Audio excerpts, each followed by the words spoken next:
आप समस्त सम्मानित क्रांतिकारी साथियों को क्रांतिकारी जय भीम।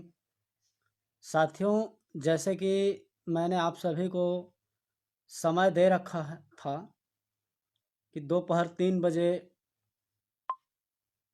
आपके बीच में जो है कुछ बातों को लेकर के लाइव रहूँगा।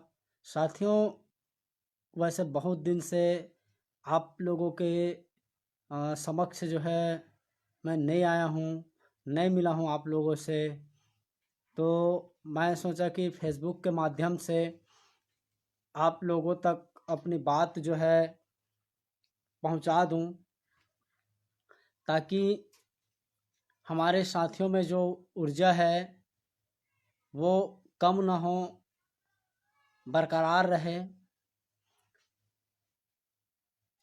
तो साथियों, मैं अपनी बात शुरू करने से पहले विश्व को शांति का संदेश देने वाले तथागत गौतम बुद्ध, बाबा गुरु घासीदास, संत रविदास, संत कबीरदास जी के चरणों में मैं श्रद्धा सुमन अर्पित करता हूँ। और हमारे अंदर बहुजन मिशन को जगाने वाले मान्यवर कांसीराम साहब के चरणों में मैं नमन करता हूँ। और हमारे हक अधिकार को दिलाने वाले डॉक्टर B.R. अम्बेडकर जी, उनके चरणों में मैं नमन करता हूँ। सभी साथियों को क्रांतिकारी जय भीम। मेरे इस पेज पर जुड़े साथियों को एक बार पुनः आपका भाई राम आजाद आप सभी को क्रांतिकारी जय भीम कहता है। साथियों, आज इस विषम परिस्थिति में देश की जो स्थिति परिस्थिति है,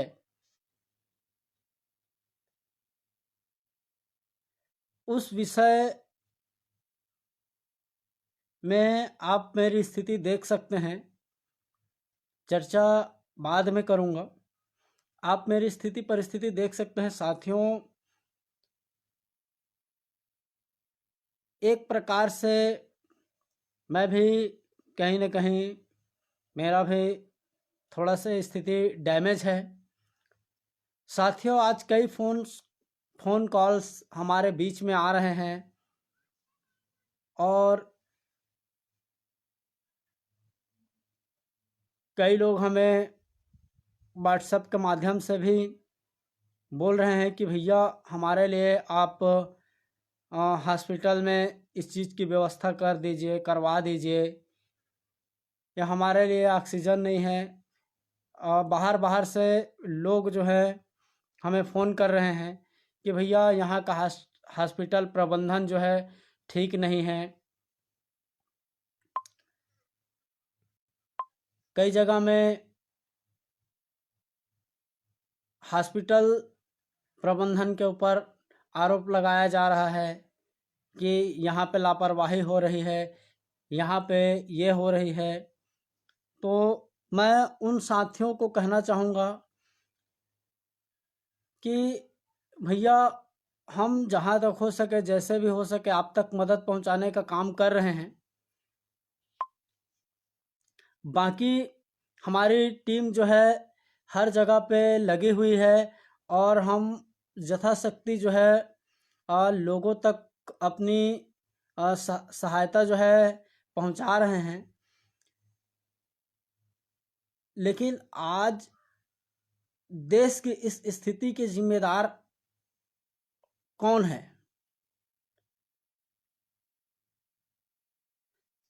देश की इस विषम स्थिति की जिम्मेदार कौन है?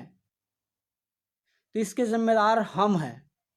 इसके जिम्मेदार हम हैं, क्योंकि हमने समय रहते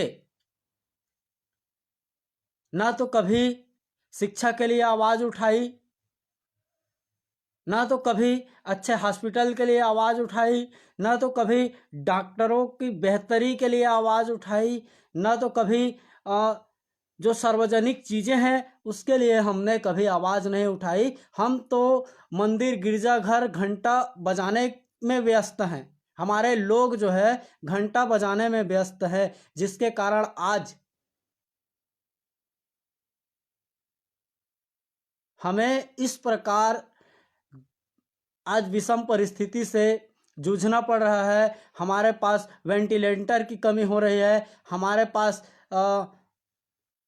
हॉस्पिटल की कमी हो रही है, डॉक्टरों की कमी हो रही है। क्यों? इसके जिम्मेदार कोई दूसरा नहीं है।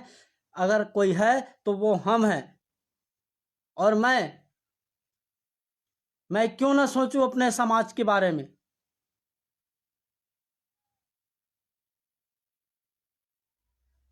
मैं जिस समाज में पैदा हुआ हूं उस समाज के बारे में आज तक किसी नेता मंत्री मिनिस्टर ने सोचने का काम नहीं किया है। और आरोप लगाते हैं कुछ लोग कि ये बंदा जो है केवल और केवल अपने समाज के बारे में सोचता है। अरे क्यों ना सोचूं? क्या तुमने कभी समानता की बात की? हम तो समानता की बात करते हैं।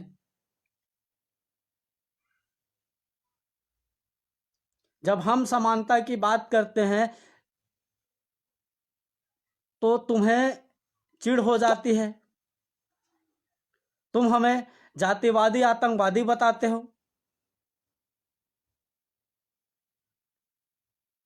थू है तुम्हारी मानसिकता पर, ऐसे लोगों की मानसिकता पर जो भीम आर्मी के लोग और बहुजन समाज के लोगों युवाओं के ऊपर जो है अपनी रौब दिखाते हैं। क्यों ना सोचे हम उस समाज के बारे में जिस समाज में हम पैदा हुए हैं।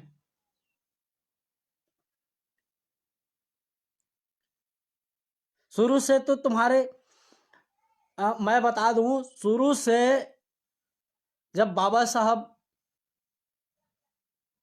को स्कूल के बाहर बैठाया जाता था, उस समय तो बाबा साहब ने संविधान नहीं लिखा था। इनके बाप दादाओं में औकात नहीं थी संविधान लिखने की। उस समय भी देश चलता था, लेकिन एक विशेष वर्ग को गुलामी की जंजीरों में बांध करके इस देश को चलाया जाता था। तब तुम में समानता की बात कहाँ थी? जब हमें बाबा साहब डॉक्टर बी.आर. अम्बेडकर और हमारे तमाम महापुरुषों माता सावित्रीबाई फूले, ज्योतिराव फूले के ऊपर जब कीचड़ फेंका जाता था, तब तुम्हारे अंदर समानता की भावना कहाँ थी? और आज तुम बाबा साहब के संविधान में कमियां निकाल करके ये बोलते हो कि आरक्षण की व्यवस्था करके बाबा साहब ने गलत किया, आरक्षण की वजह से हमारे लोग जो है घरों में बैठे हैं। अरे काबिलियत है तो सभी की स्टार्टिंग पॉइंट जो है एक ही लाइन से चालू होनी चाहिए। और आज इस महामारी के दौर पे हमारे लोग जो है, पूरे भारतवासी जो है, पूरे भारतवासी, भारत में कोरोना महामारी जैसी नामक बीमारी का एक प्रकोप है, जो एक षड्यंत्र के तहत लोगों को डराने का काम किया जा रहा है गोदी मीडिया के द्वारा। क्यों? आधे लोग तो डर से मर रहे हैं। कैसे? आज स्कूल कॉलेजों को हॉस्पिटल कोविड सेंटर में तब्दील किया जा रहा है। अगर हम इस देश की सबसे ऊंची मूर्ति ना बना करके सबसे बेहतरीन हॉस्पिटल बनाते, उसके लिए लड़ाई लड़ते, तो आज ये स्थिति हमें देखनी नहीं पड़ती। आज हम अच्छे स्कूल, अच्छे कॉलेजेस के लिए लड़ाई करते, तो आज हमें ये दिन देखनी नहीं पड़ती। आज मुझे दुख होता है, बहुत सारे लोगों ने मुझे फ़ोन करके बोला कि भैया हमें अमुक जगह में ये परेशानी है, जांजगीर जिला अस्पताल में हमें परेशानी है। वहाँ पे आप सभी को ज्ञात होगा, फेसबुक में देखे होंगे, सिर्फ कोरोना पॉजिटिव रिपोर्ट आने पर एक हमारी बहन है, माता है, उसको हॉस्पिटल के बाहर डिलीवरी हो गई। इतनी भ्रष्ट सिस्टम कैसे हो गई आखिर? क्यों? तो इसके जिम्मेदार हम हैं, क्योंकि हम अपने वोट का सही अधिकार करना नहीं जानते और उन लोगों को उस जगह में बैठा देते हैं जिनको इस देश के नीति नियम मालूम नहीं है। क्यों? जो नेता संविधान की शपथ लेता है उसको क्या भारतीय संविधान मालूम है? उनको संविधान की प्रस्तावना पढ़ने के लिए बोल दोगे तो उसका मुंह से एबे बेबे निकल जाएगा, हवा टाइट हो जाएगी उसकी। मैं कहना चाहूंगा आप लोग सपोर्ट करिए, सहयोग करिए, एक ऐसे लोकतंत्र की स्थापना करेंगे जिसकी नींव समता, स्वतंत्रता और न्याय बंधुता के आधार पर रखी जाएगी।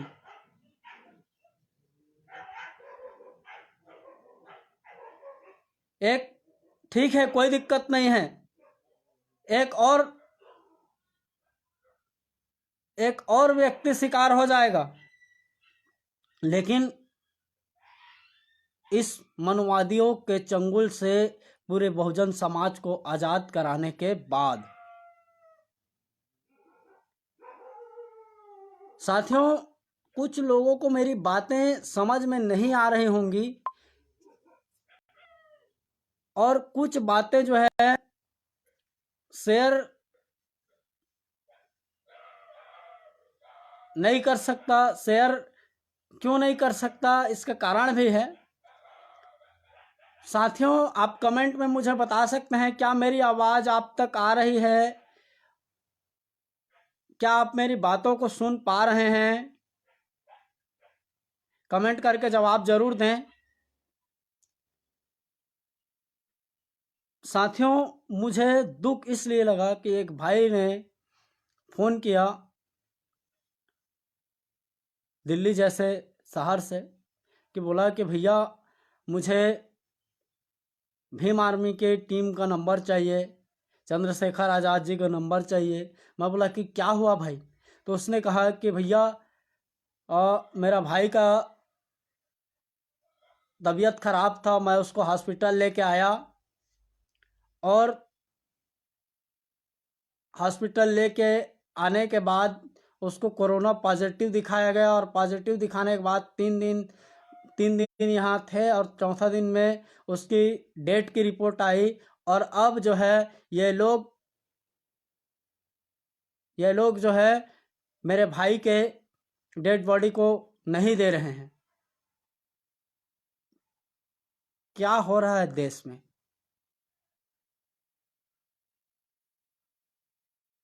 क्या हो रहा है देश में? मैं जानना चाहता हूँ क्या हो रहा है देश में। आज कोरोना महामारी के नाम पे लोगों में अफरा तफरी मची हुई है और गोदी मीडिया के द्वारा उसको और ग्राउंड जीरो की रिपोर्ट दिखाने की बजाय अफरा तफरी का माहौल है। क्यों?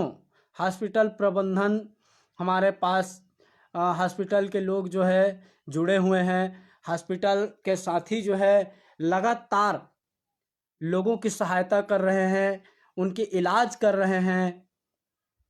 हमारे पास स्टाफ्स की कमी है, वैक्सीनों की कमी है। वैक्सीन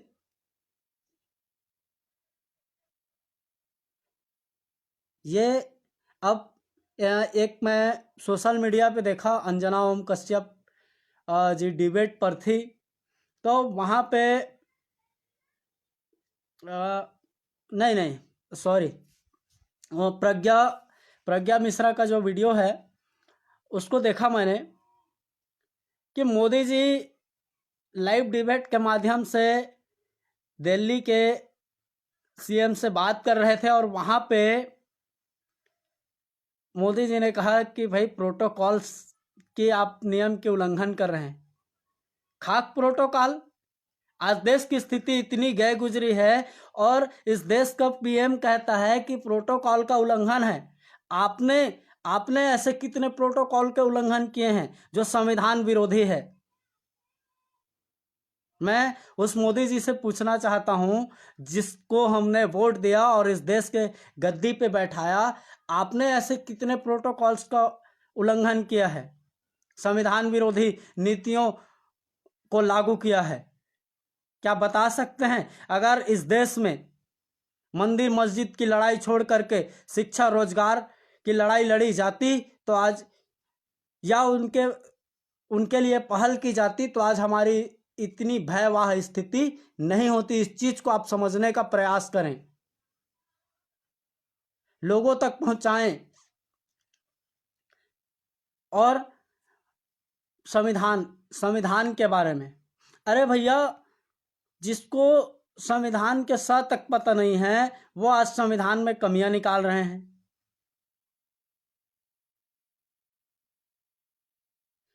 तो यह हमारे लिए दुख की बात नहीं है, क्योंकि इस देश की जो प्रशासन व्यवस्था है, शासन व्यवस्था है, उन्होंने कभी लोगों को संविधान की उचित जानकारी और पर्याप्त जानकारी जो है लोगों तक नहीं पहुंचाई। अगर आपको नीति नियम मालूम नहीं रहेगा तो आप उसका पालन कैसे करेंगे? तो भैया, आपको संविधान के बारे में पता ही नहीं है कि ये देश में कौन सा नियम चलता है, कौन से कायदे कानून के तहत लोगों को चलना है।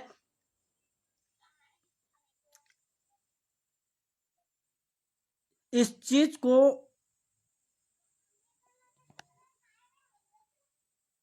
अगर लोगों को पता चल जाएगा तो इन लोगों की जो सिस्टम, जो भ्रष्ट सिस्टम है, वो जो है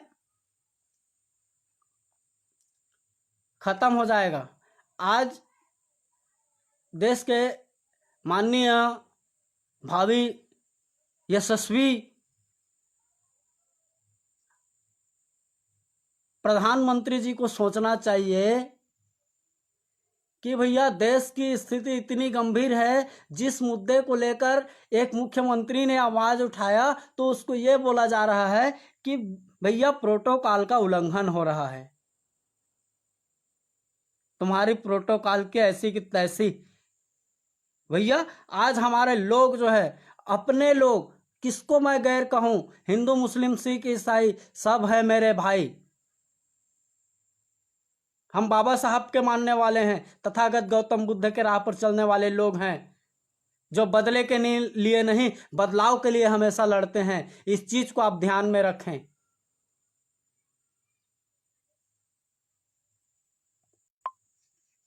फिर भी साथियों,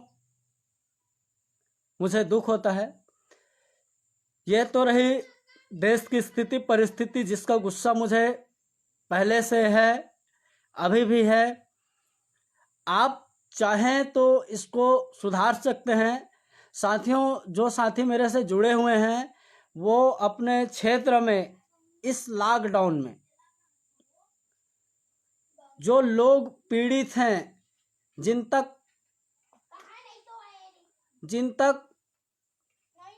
तकलीफ पहुंच रही है, तकलीफ पहुंचने से पहले भीम आर्मी के लोग वहां पे पहुंचे, उनको सहायता प्रदान करें। भैया, हमें किसी परमिशन की जरूरत नहीं है। एक बात याद रखना,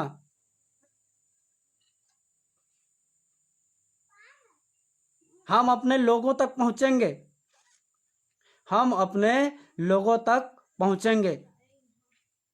जो आपने नियम बनाया है उसी के हिसाब से पहुंचेंगे। लॉकडाउन के नियमों का पालन करेंगे, लेकिन वहां पहुंचेंगे। खतरा हमें भी है, खतरा हमें भी है। बीमारी से ज्यादा खतरा तुम्हारी मानसिकता से हमें है। बीमारी हमारे लिए बहुत कम खतरा है, जो हमारी सिर्फ जान ले सकती है, लेकिन तुम्हारी जो मानसिकता बनी हुई है वो मेरे पूरे समाज की जड़ें हिलाकर रख देगी। इस चीज को हम जानते हैं, इसलिए हमें अपने हम अपने सुविधा साधन के अनुसार से वहां पे मदद पहुंचाएंगे जहां पे लोगों को मदद की आवश्यकता है। मैं ये मानता हूं कि बहुत सारे लोग जो हैं लॉकडाउन के नियमों का उल्लंघन कर रहे हैं।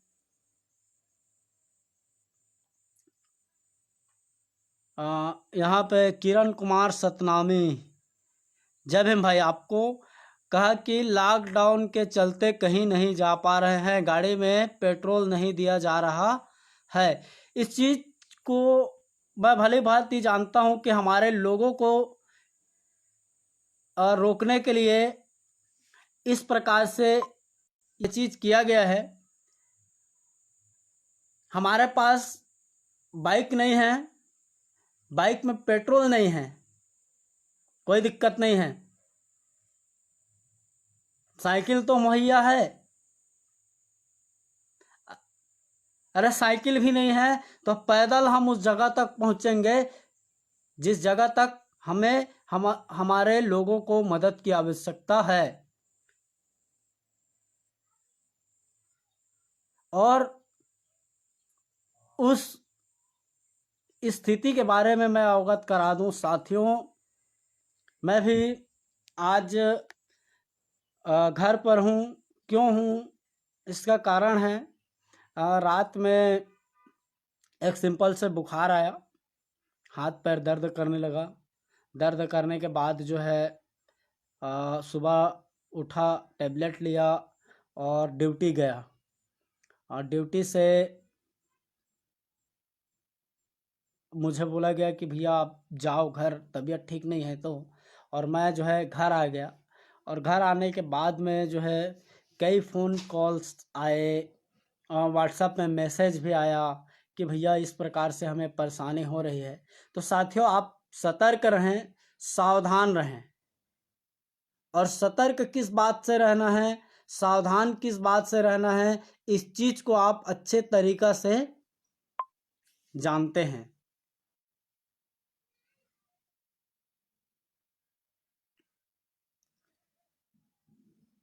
साथियों,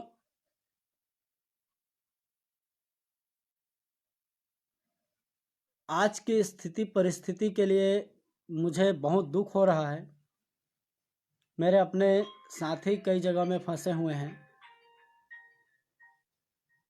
और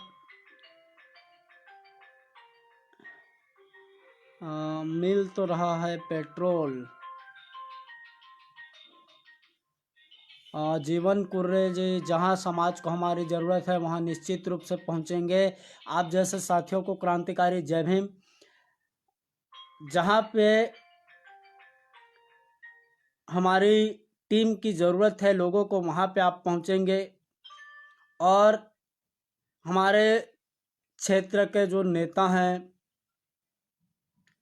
जनप्रतिनिधि हैं, जो डॉक्टर्स हैं, जो सरकारी कर्मचारी हैं, वो सभी विशेष सामाजिक क्रियाकलापों गतिविधियों पर ध्यान दें। मैं उनसे रिक्वेस्ट करता हूं। और लोगों तक जरूरी सामान पहुंचाने में मदद करें उन तक, क्योंकि आज भी हमारे लोग इस देश में, हमारे अपने युवा परेशान हैं, किसान परेशान हैं, नौकरी से जुड़े लोग परेशान हैं, राजनीति से जुड़े लोग परेशान हैं। इस देश के आज हर वर्ग जो है परेशानी में डूबा हुआ है।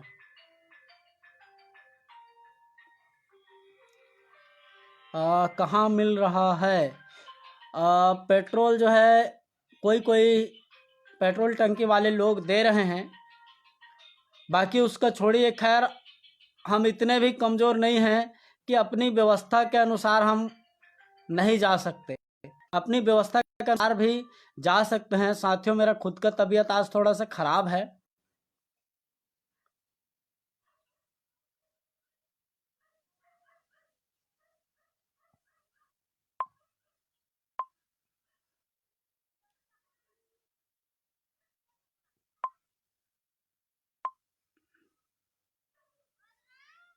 भेल कुमार,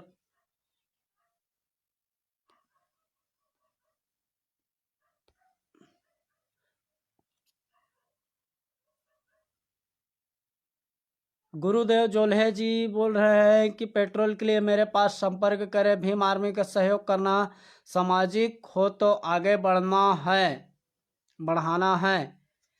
बिल्कुल। मेरे भाई जो है एक पेट्रोल टंकी के कर्मचारी हैं, छोटे से बेचारे, जो लगातार बहुजन समाज की हर छोटे बड़े कमियों को पूरा करने का प्रयास करते हैं। तो भाई, नज़दीकी भाई, उनसे संपर्क कर सकते हैं। बाकी आप सभी साथियों से एक चीज़ जानना चाहता हूं कि आप लोग कैसे हैं इस महामारी के कॉल आने पर आपकी स्थिति किस प्रकार है। कृपया कमेंट करके आप अपनी समस्याएं शेयर कर सकते हैं। इस देश में नेता, मंत्री, मिनिस्टर या जिसको अल्लाह, खुदा, भगवान कहा गया है, वो आपको बचाने वाले नहीं हैं। आपकी सतर्कता ही आपको बचा सकती है।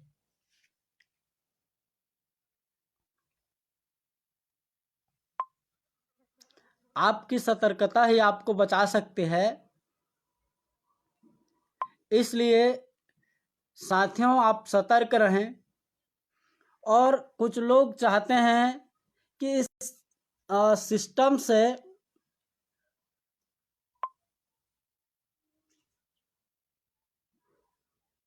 शिक्षा, इन लोगों का शिक्षा जो है छीना जाए, स्वास्थ्य छीना जाए, रोजगार छीना जाए। लेकिन आप धैर्य रखें, हम ऐसा होने नहीं देंगे। हमारे लहू के अंतिम कतरा तक हम युद्ध स्तर की लड़ाई करके शिक्षा, रोजगार, स्वास्थ्य के लिए हमेशा आवाज़ उठाते रहेंगे। कुछ लोगों का कहना है, कुछ लोग मेरे से सवाल कर रहे थे कि भैया, कि आज इस प्रकार का दौर चल रहा है तो आप लोगों ने कभी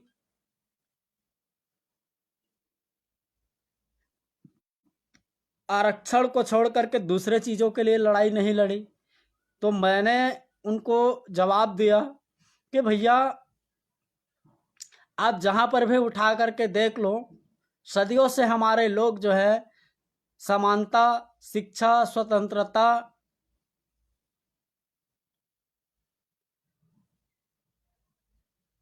के बेहतरी के लिए हमेशा लड़ाई लड़े हैं। और आप जो आरोप लगा रहे हैं वो बिल्कुल बेबुनियादी है। क्योंकि हम जो आवाज़ उठाते हैं, तो जैसे कहा गया है कि कुत्तों को घी हजम नहीं होती, तो उसी प्रकार हमारी बातें जो है बहुत से लोगों को हजम नहीं होती।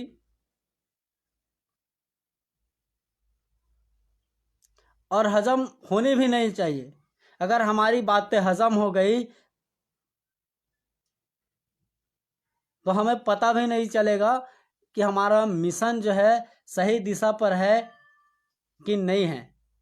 तो हमारी बातें लोगों को हजम भी नहीं होनी चाहिए। हम बदले की भावना से नहीं, बदलाव की भावना से आपके बीच में अभी भी समय है। मैं उन लोगों से कहना चाहूँगा जो इस देश के सिस्टम को कमज़ोर किए हुए हैं, अभी भी समय है, सुधर जाओ, नहीं तो इस देश की स्थिति और भयानक होगी। अभी भी शिक्षा के लिए पहल करो। क्योंकि शिक्षा से अधिकारी पैदा होंगे। तुम्हारे मंदिर मस्जिद गुरुद्वारे जितने भर, देखो भैया, मुझे कोई धर्म से लेना देना नहीं है, मुझे माफ करें,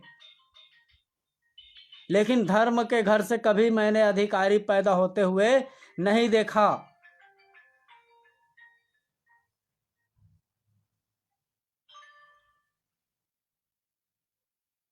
इस बात को आप संज्ञान में रखें। मैंने धर्म के घर से कभी अधिकारी पैदा होते नहीं देखा। मैंने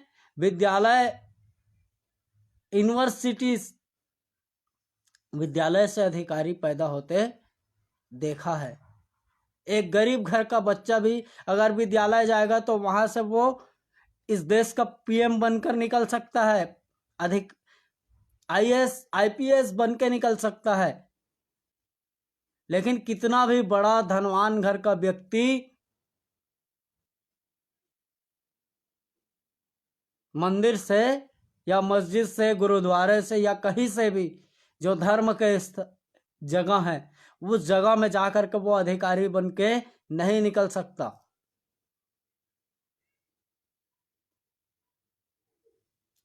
मैं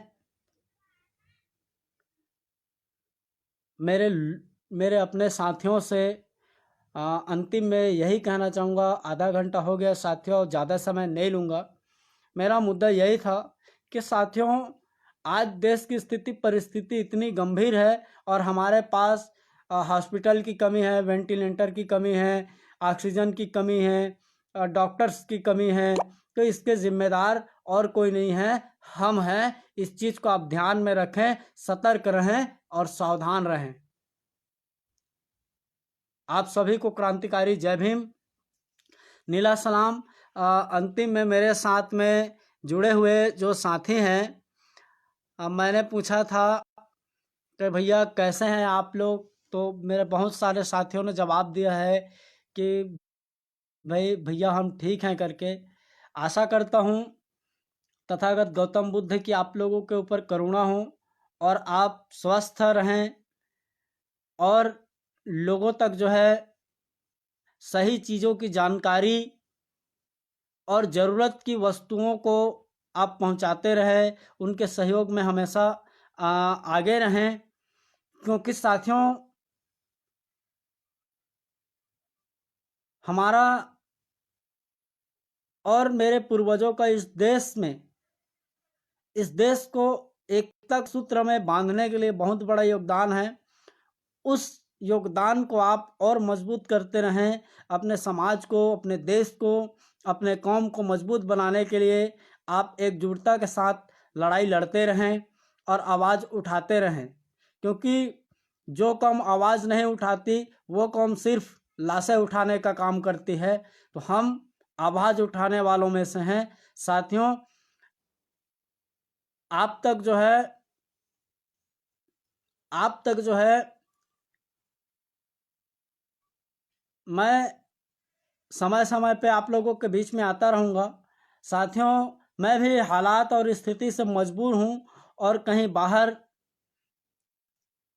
हूँ। बहुत सारे साथियों को ज्ञात होगा, बाहर में हूँ और मैं भी जो शासन प्रशासन की जो व्यवस्था है